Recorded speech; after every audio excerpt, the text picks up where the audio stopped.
portador do vírus HIV. E se fosse possível levar esperança para milhares de pessoas? Juntos, nós podemos. Invista neste canal. Invista em um mundo melhor.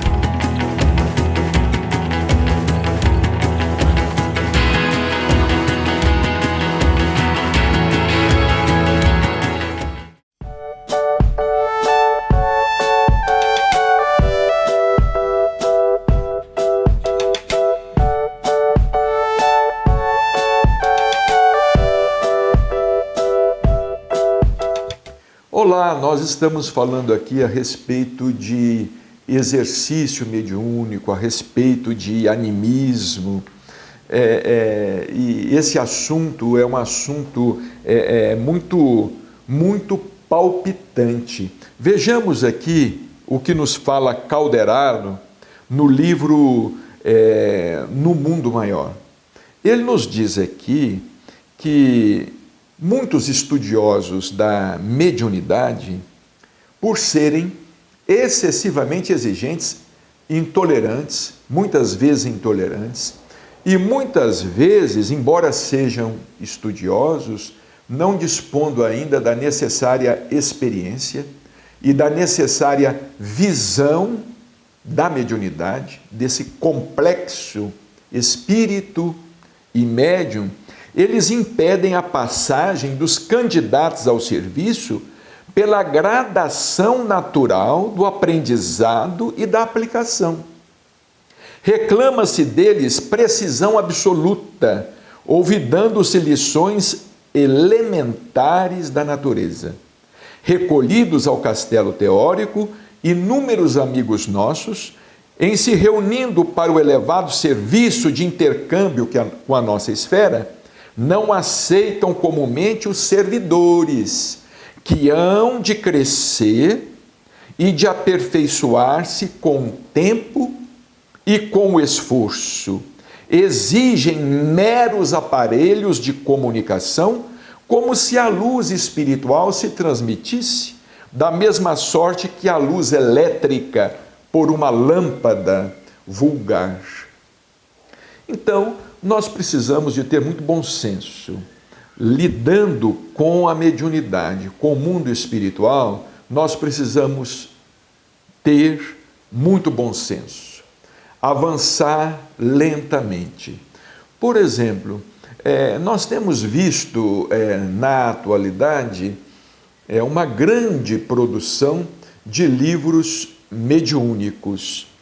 Esses livros, isso é uma coisa ruim ou é uma coisa boa? Muita gente me pergunta, isso é uma coisa ruim ou é uma coisa boa? Olha, nós achamos, sob determinado ponto de vista, nós achamos uma coisa boa, porque, afinal, nós percebemos que há uma preocupação com a divulgação do que é positivo. Mas nós gostaríamos aqui de tocar num assunto muito interessante. Nós não podemos achar que toda história que o espírito escreve em livro por um médium é uma história verdadeira. Nós não podemos achar que todo romance, toda novela, toda história, todo caso, toda narrativa, através de qualquer médium, nós não podemos interpretar aquela história como sendo uma experiência acontecida na vida real, nesta existência ou em existências passadas, sobre a terra ou no mundo espiritual, porque os espíritos também fazem ficção. Os espíritos são homens, são seres humanos fora do corpo, e os espíritos também criam. Assim como nós temos obras produzidas pelos grandes escritores, mas são obras de ficção, criadas por eles, imaginadas por eles, com um propósito muitas vezes sério, com o propósito de ensinar, de transmitir uma mensagem positiva, de auxiliar, não é? Vamos dizer assim, Assim como temos esses escritores encarnados que criam, nós temos também os espíritos que criam.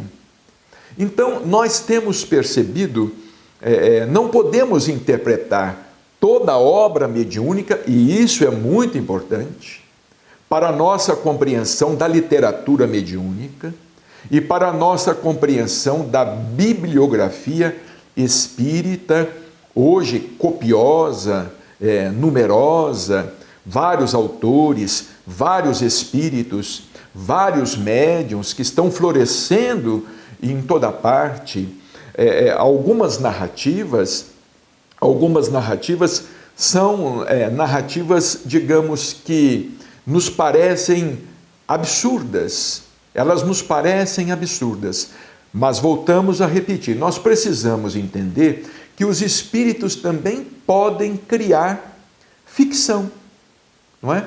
Ou eles então podem usar de um recurso literário, de um expediente literário, para contar uma história, para transmitir uma história.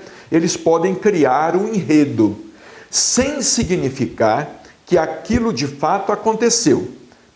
É como num filme que se produz, não é? Às vezes se produz um filme que as pessoas dizem assim, mas não é muito fiel. Mas houve necessário de se contextualizar, o fato. Questão de novelas, por exemplo, novelas históricas que são exibidas pelos nossos canais de televisão, existem adaptações cênicas, vamos dizer, existem adendos do próprio produtor, do próprio diretor, para tornar aquela história mais interessante. Isso não significa que os espíritos estejam mentindo, ou que os médiuns também estejam mentindo. Absolutamente. Nós temos que entender que hoje na literatura espírita, nós temos um novo gênero de literatura, que é a ficção mediúnica. A ficção mediúnica está aí, e está maciçamente.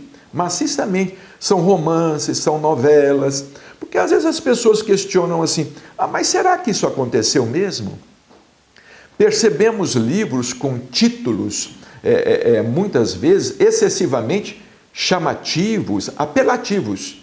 Títulos de obras, às vezes, que são títulos apelativos, são comerciais. Então, isso é algo muito interessante e delicado.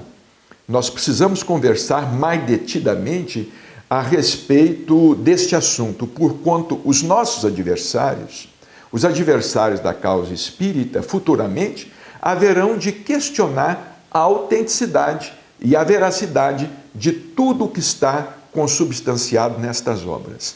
Até o nosso próximo programa, se Deus quiser. Muita paz.